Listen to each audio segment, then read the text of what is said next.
there's the planned view of history, the conspiratorial view of history. That people plan to have certain things happen to bring about something. And obviously, it's very clear, I think, that history has been guided by the planned view of history. That people have definitely planned to bring about something. And in fact, FDR, Franklin Roosevelt, said if anything happens in politics, you can bet it was planned that way. The Oklahoma bombing as well as Waco happened on April 19th.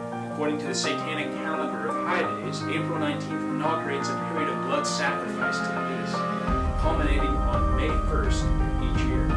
May 1st is called May Day to the communists. And May 1st is the day when the Illuminati was started and why there's always a large military celebration in Russia.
British troops are on the march. Colonial militia are arming and stockpiling ammunition for what many fear is an inevitable showdown. British Commander General Thomas Gage has ordered his soldiers to capture a huge hidden store of gunpowder in Concord, a Massachusetts village 20 miles west of Boston. The British detachment that marches out of Boston, roughly 800 soldiers, march out knowing that the countryside is on the verge of armed action. Once Gage sends that mission out, he really has set into motion a chain of events that is beyond his ability to control.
The British are indeed coming. The news starts leaking out, and people start mobilizing. They're ready. Out into the countryside to spread the word goes Paul Revere, whose engraving of the Boston Massacre fanned the flames of outrage 5 years earlier. Poems and school books will one day mythologize Revere's midnight ride as if he were the lone heroic messenger. But in fact, he is just one part of a whole system of communication. Paul Revere is one of dozens, then scores, and literally hundreds of messengers going every which way.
They arrange a signal. One lantern light in Boston's Old North Church if the British are coming by land, and two if by boat. British troops row to the Cambridge side of the Charles River and wade through reeds and thick marshland to begin their overnight march to Concord. At around 1 in the morning at Lexington, Massachusetts, farmers, blacksmiths, and shopkeepers gather to intercept the British at Lexington Green. 130 civilians, some too old, some too young, most with no formal military experience, stand ready to risk it all against the world's most feared army. These were men who literally felt under attack. And in fact, they were under attack. The British Army were walking out to seize colonial property, and they felt compelled to defend it. 2 a.m. After an hour of waiting, no sign of the British. The night's chill sends many home. Others choose nearby Buckman's Tavern to await another alarm. Most hoping it will never come.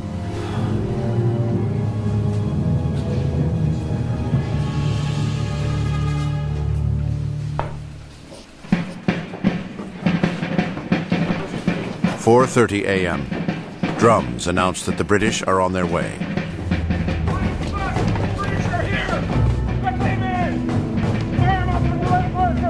I'm sure the mood on Lexington Green was extremely tense. The best trained, most professional army in the world is bearing down on them. So even though they were fired up with a great sense of injustice, they were probably nervous. And if they weren't, they should have been. That's it. Okay. Step back, lads. Step back.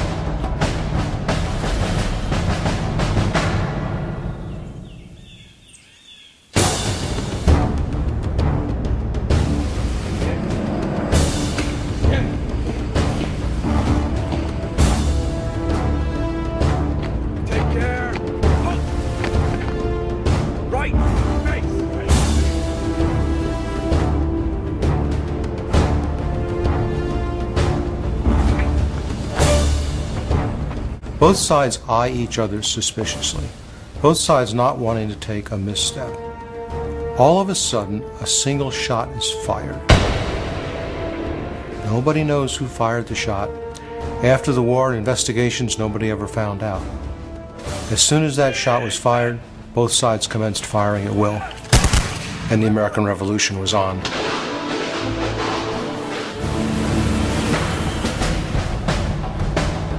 That's it. Okay. Step back, lads. Step back.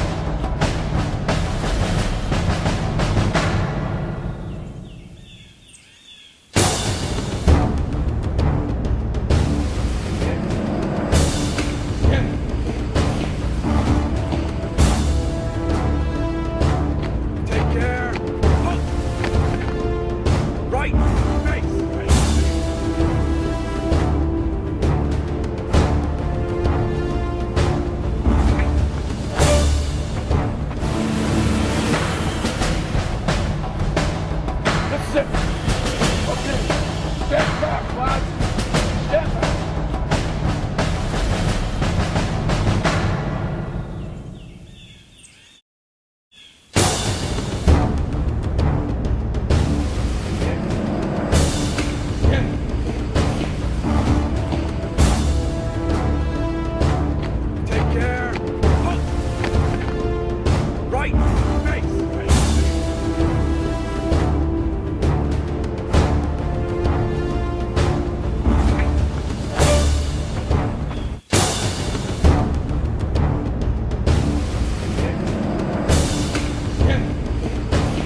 In less than 2 minutes, 8 militiamen lay dead, 10 wounded. It really lit up the newspapers everywhere. Blood had been shed, and there was really no looking back after that. But it's not over. The British continue their advance to get what they came for, the colonial ammunition stored in nearby Concord. Along the way, detachments of redcoats storm into local homes and ransack for weapons.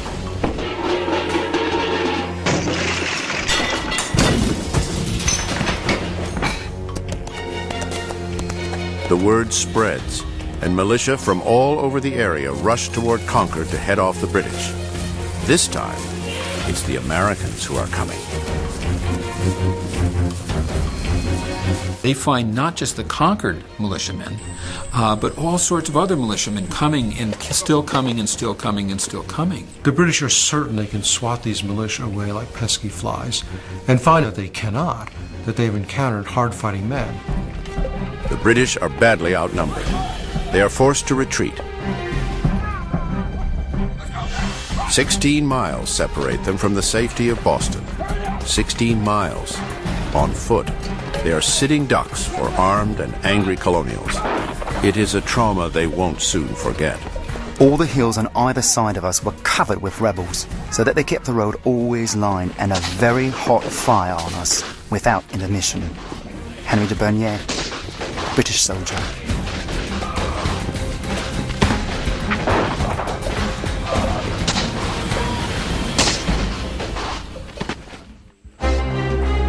"20 hours of constant barrage bring heavy losses to the beleaguered British. 73 dead, 174 wounded, and 26 missing. The Americans suffer 49 killed, with 40 wounded and 5 missing. By the time British soldiers get back to Boston, the colonials have the city surrounded, with militia from neighboring colonies on their way. Gage and his troops are trapped, with their backs to the sea. The rebels have added insult to outrage. They have possessed the roads and other communications by which the town of Boston was supplied with provisions, and with a preposterous parade of military arrangement they have effected to hold the army besieged. Thomas Gage.